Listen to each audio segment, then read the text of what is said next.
playing a voice in the new Disney planes? Correct, yeah, Ripslinger. All right, so you want to tell us a little bit about that and the experience? Sure. The character Ripslinger in Disney's planes is he's the wings around the globe racing champion, defending 3-time winner. Basically, he's the Formula One of the sport, and he looks at Dusty as the sort of go-kart, if you will, by comparison. And Ripslinger is basically out to keep the integrity of his sport. He's at the top. He's the champ, and this little hayseed of a crop dusting plane comes along and thinks he's going to compete and run with the big dogs. And Ripslinger's out to basically stop Dusty at all costs to preserve the integrity of his sport and to make sure that he's still on top. He stays the champ. But he's an awesome character, awesome airplane, fiberglass everything, sky slicer props.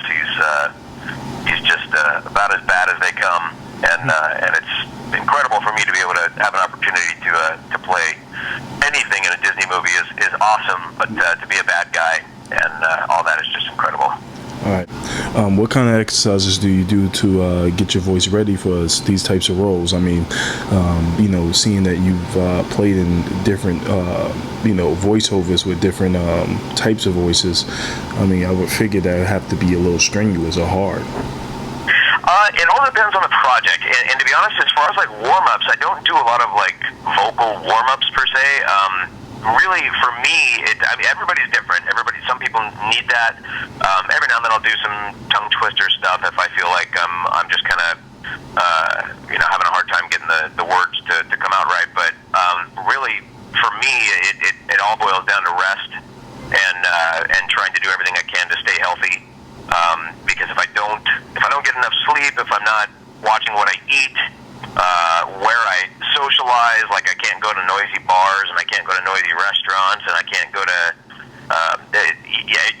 sadly, even going to Disneyland, I have to kind of pick and choose my rides because I just involuntarily don't like. I love roller coasters, but I can't be one of these people who says, "Oh, I'm going to go on this roller coaster and not scream." So if I know I've got work, either that day later on or the following morning or that kind of thing, I won't go on rides like Tower of Terror, just because I know I'm going to scream. And so really, there's not a lot of like warm-ups or preparation as much as it is just trying to, on a day-to-day basis, sort of make sure I drink plenty of fluids and stay hydrated, and do what I can to, if I have a strenuous session, my family knows and friends know that I might go home and just say, look, I need to not talk. I got to take the next day and just, if I can, rest up. And usually that's why weekends are nice and restorative for me, because I call it Friday voice. By the end of the week, you've done so many projects and done so many weird things and cartoon characters and video games, and you're grunting and you're screaming, and Captain America throws his shield and punches bad guys, and Sonic the Hedgehog is constantly jumping, and he's high energy, and regular show, they have me do a bunch of goofy characters, and all these things kind of combine in a week. Just general narration can kind of take a toll on you after a while. So the weekend comes, and I'm usually very content to not go to any place noisy where I have to talk over loud sounds, and also just kind of be quiet and find my sanctuary and just be silent so I can kind of let the voice repair itself. You're playing, see, it's important to play a good voice for Batman. Kevin Conroy, he set the bar, and a lot of people, they associate the voice with Kevin Conroy so much that when other people play it, they kind of give him a little hard time if they don't sound close or as good. And when I heard Arkham Origins, your voice was so good, I was actually, very appreciative of it. It fits Batman, so you have to tell us a little bit about that.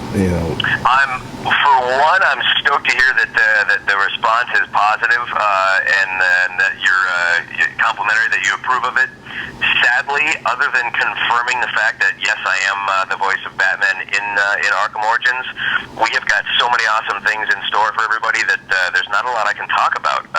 Can't really discuss anything as far as the process or any sort of details of the game, because again, the game hasn't come out yet, and it's not my position to even risk divulging any sort of secrets to anybody. So, everything you've said, believe me, is a sentiment that I'm very aware of, and the significance of the character. But as far as details and process and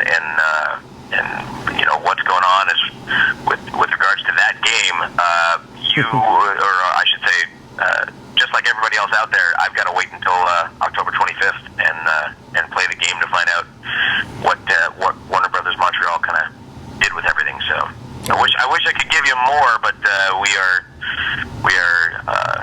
doing our best to try to make sure that we get everybody nice and excited, and it launches well. No, I totally understand. And then I know you also played Captain America, Steve Rogers, correct? Correct, in Marvel's Avengers Assemble on Disney XD. Yeah, I mean, that show's like been doing really well and everything. So the fact that you get to play, the Cap is pretty awesome. Do you know any other voiceover work that you might be coming back as Captain America, or any of these characters again that you might be able to divulge? I don't know. I know that they. Oh shoot! This is a tricky situation. I want to say that I've done a bunch of things, and I don't know who's doing what and what they've got in store.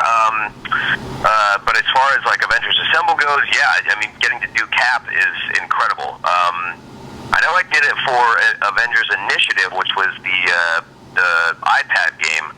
It was a mobile gaming, like a mobile platform, and I think it was only iPad. It might have been Android as well. But that was Avengers Initiative, so I did it for that game, and like I said, I don't know if there's other projects that are coming out other than Avengers Assemble.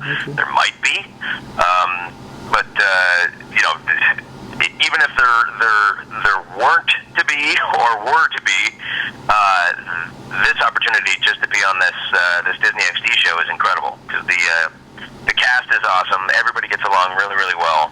And the character of Cap is, I wouldn't want to play anybody else. He's just a ton of fun. Somebody I can relate to a certain degree, and it's an honor to play, a character that represents his country so well, and is such a good old Boy Scout, and a good guy, but also is he's a bad dude too. You don't mess with Steve Rogers. You don't mess with the Cap. He's a super soldier. Come on. Exactly. I know what I'm going for is I know what costume I'm going to be wearing for Halloween. I know exactly what I'm going to be doing towards the end of October. Oh man, if you do that, you got to record it and send it to us so we can. Yeah, I'm just learning how to use Vine, so maybe I'll try to make a Vine video. I'm sure the folks would love that. Exactly. Me ruining the image of that character by dressing up as him. It ends poorly when people actually meet me in person. Mm-hmm. So maybe we'll just keep it mysterious for now. All right. Well, thank you very much, man. This, like Appreciate I said, it. Thank you. Thanks awesome. for your time. All right.